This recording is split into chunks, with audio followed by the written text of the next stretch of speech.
Napakabilis ng panahon at maraming mga naging kaganapan sa ating bansa sa taong 2024. Ang ilan sa mga ito ay ang sunod-sunod na pagpasok ng maraming bagyo at kalamidad sa ating bansa na nakaapekto sa maraming tao. Ang patuloy na tensyon sa West Philippine Sea dahil sa pambubuli ng China at salamat naman dahil mas naging klaro ang paninindigan ng kasalukuyang pamahalaan para igiit ang ating karapatan bilang mga Pilipino. Marami ring nagdiwang sa pagkapanalo ni Carlos Yulo ng 2 gintong medalya at gayon din ng iba pang mga atleta sa Paris Olympics na nagbigay karangalan sa ating bansang Pilipinas. Natatandaan nyo rin ang mga revelasyon sa buhay ni Alice Guo at ang mga kontrobersyang kinasangkutan ng Pogo. Hinuli rin si Pastor Apollo Kibuloy at maraming mga kasong isinampa sa kanya. Nagkaroon ng pag-iimbestigaan Quadcom sa drug war ni dating Pangulong Rodrigo Duterte at ang posibleng pagpasok ng ICC sa bansa. Natatandaan nyo rin ang mga gawi ni Vice President Sara Duterte at ang kanyang matatapang na mga salita laban sa kasulukuyang administrasyon. Gayun din, patuloy pa rin nating nararanasan ang pagtaas ng presyo ng bilihin at ang kahirapan ng maraming Pilipino. Marami ring mga tao ang bumatikos sa maling paggamit ng pondo ng mga ahensya ng gobyerno. At nito lang, nilagdaan ni Pangulong Ferdinand Marcos Jr. ang 6.3 trilyon piso na budget para sa taong 2025. Ilan lamang yan sa mga kaganapan sa ating bayan sa taong ito.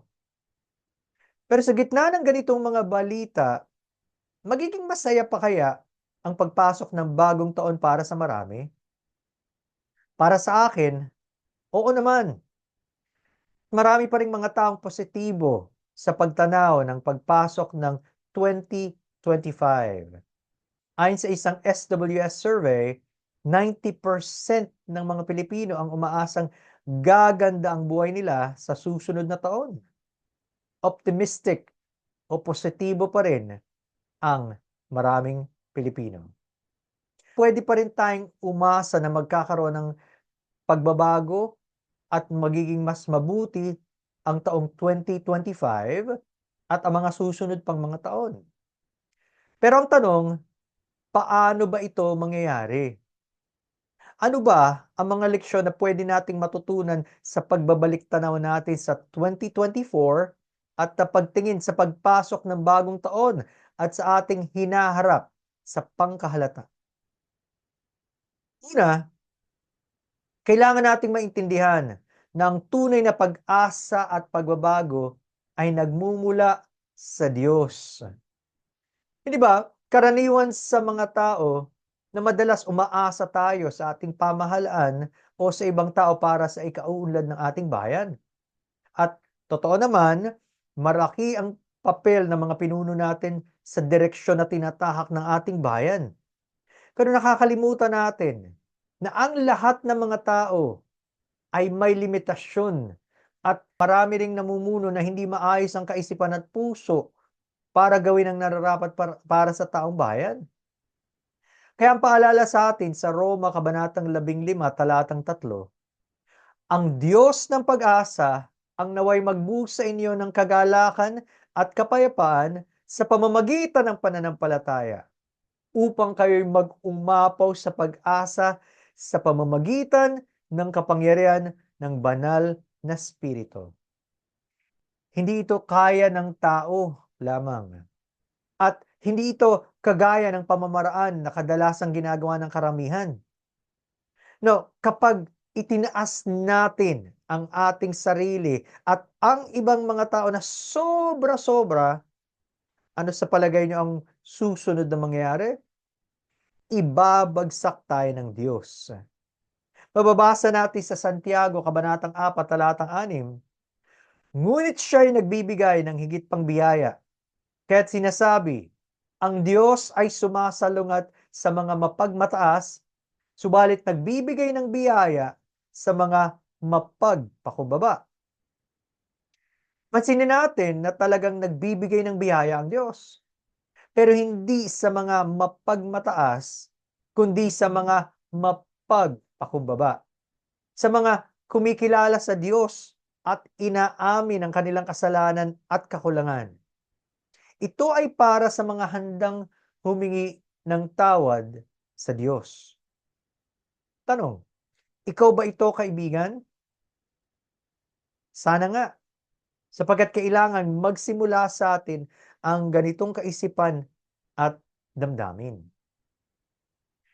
Pangalawa, kailangan tayong maging mulat sa mga nangyari sa ating bayan. Tandaan natin, hindi ito salungat sa unang prinsipyo na dapat tayong tumingin muna at magtiwala sa Diyos. Kapag natutunan nating magtiwala sa Kanya, ay pwede na tayong magkaroon ng bukas na mata at magkaroon ng pagmamalasakit para sa ating bayang Pilipinas. Marami sa atin, abalang-abala sa sarili-sarili nating mga buhay. May mga tao pa nga nagsasabi, palagi kong iniisip ang mga pang-araw-araw na pangangailangan namin, kaya wala na akong panahon sa mga nagaganap sa bayan natin. Dahil dito, maraming taong masasabi nating nagiging apathetic o walang pakialam sa ginagawa ng ating mga leader at kapwa. May taong nagsabi, the only thing necessary for the triumph of evil is for good men to do nothing. Again, the only thing necessary for the triumph of evil is for good men to do nothing. Sa wikang Pilipino, ang kailangan lamang para magtagumpay ang kasamaan ay walang gawin ang mga mabubuting tao. Tandaan po natin, kung wala tayong pakialam sa ginagawa ng mga corrupt o mapagsamantalang opisyal at kababayan natin, edi wala rin tayong karapatan na umangal o magreklamo kapag nararamdaman na natin ang masapang epekto nito sa ating buhay. At isipin natin ano na ang kahinatnan ng ating mga anak at mga kaapu-apuhan hanggang sa susunod na mga henerasyon. Kawawa naman sila, hindi ba?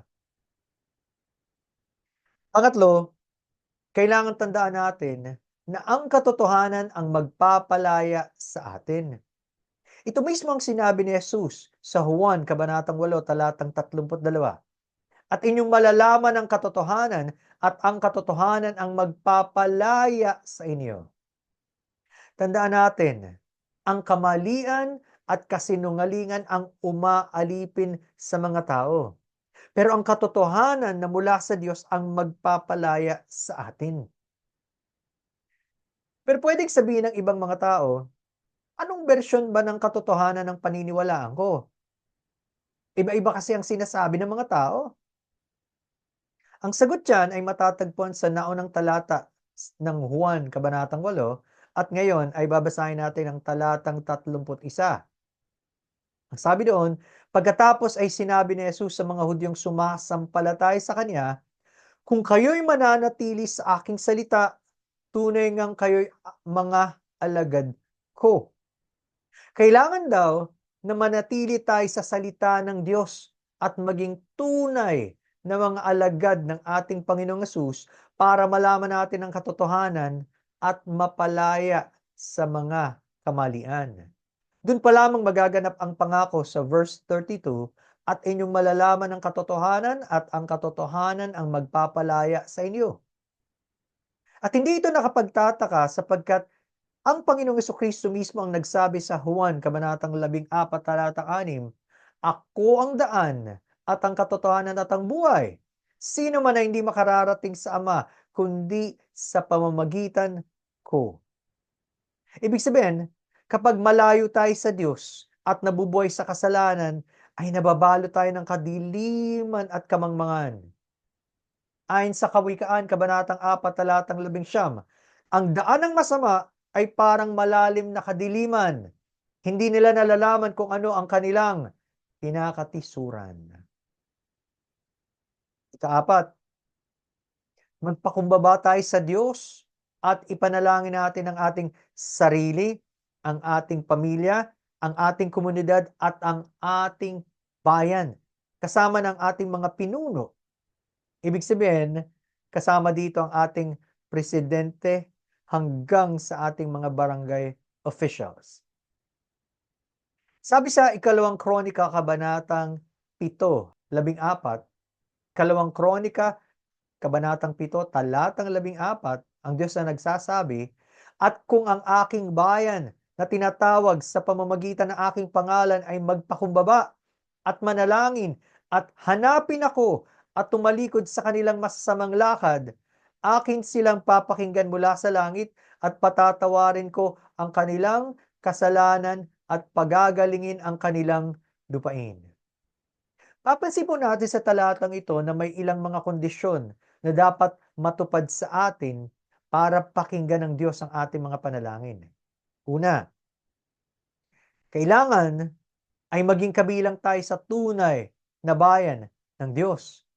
Sinasabi doon, mapapansin ninyo, "At kung ang aking bayan na tinatawag sa pamamagitan ng aking pangalan." Maraming tumatawag sa Diyos pero hindi kabilang sa kanyang bayan at hindi naman tunay na tumatawag sa kanyang pangalan. Ibig sabihin, hindi totoong sumasampalataya sa kanya.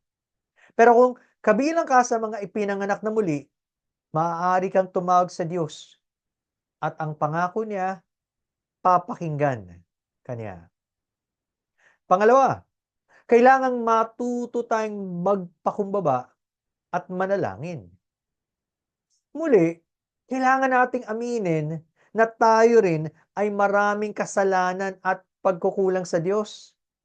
Kapag nagawa natin yon, tsaka pa lamang natin nakikita na marami rin tayong kakulangan sa ating pamilya, sa ating kapwa, sa ating bayan.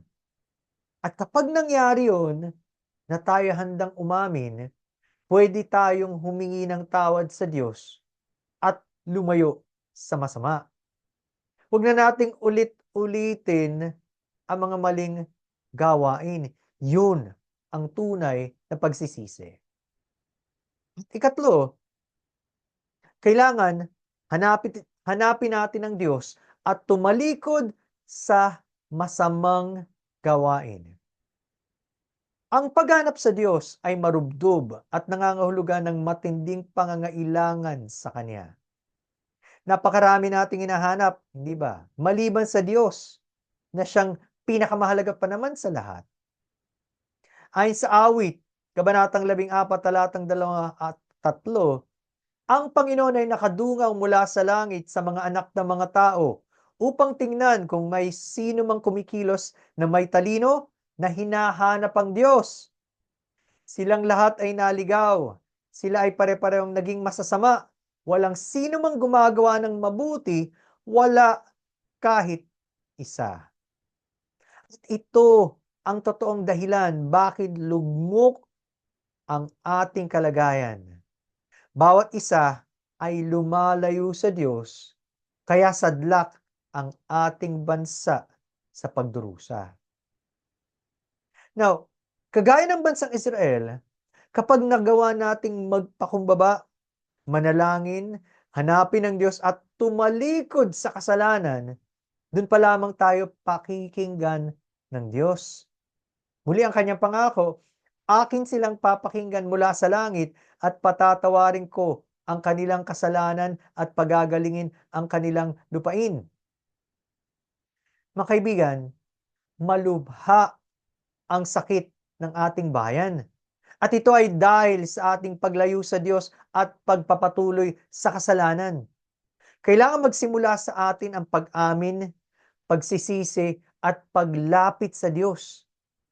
Yan ang dahilan bakit dumating ang Panginoong Jesucristo at ipinagdiwang natin ang nakaraang Kapaskuhan. Ang tanong, kasama ba tayo sa gagamitin ng Diyos para sa pagbabago ng ating bayan? Hindi po pwedeng panglabas lang ang pagbabagong ipapakita natin. Pero kailangan ito ay taos sa ating puso at sa ating kaluluwa. Simulan natin sa ating sarili, sa ating pamilya, sa ating komunidad, kung saan tayo nabibilang. Ito rin ay magandang pagkakataon para balikan natin ang mga naganap sa ating buhay sa taong 2024 at magpasalamat sa paggabay ng Diyos na pwede pa tayong humarap sa panibagong taon. Gabayan at pagpalain tayo ng Diyos ngayon sa 2025 at sa mga susunod pang mga panahon.